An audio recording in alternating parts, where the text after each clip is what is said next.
জয় করুণাময়ী মা মনসার জয়। মা মনসার মন্দিরের তরফ থেকে মা মনসার সমস্ত ভক্তদের বিলম্ব প্রণাম।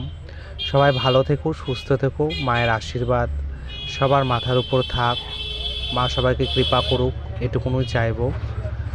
আর দেখো, অম্বুবাচী লাগবে, আমি ভিডিওটা দিতে একটু লেট করে ফেললাম, কারণ মায়ের মন্দিরে প্রচুর কাজ থাকে। একদিন আমি একটু ব্যস্তও ছিলাম। তো অম্বুবাচীর পুজো কিন্তু যেটা হয় সেটা কিন্তু অমাবস্যা লাগার আগে কিন্তু মন্দির বন্ধ করে হয়।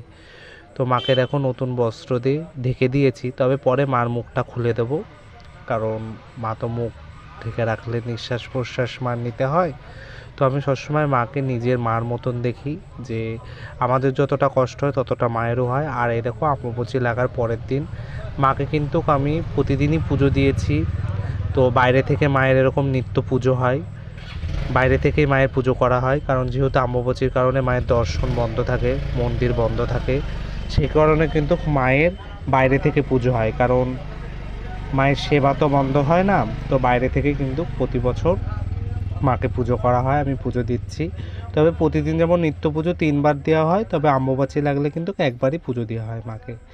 তো মায়ের মন্দিরে সমস্ত ভক্তরা কৌতূহল ছিল যে মায়ের মন্দিরে অম্বুবাচী সম্বন্ধে কিছু বলতে।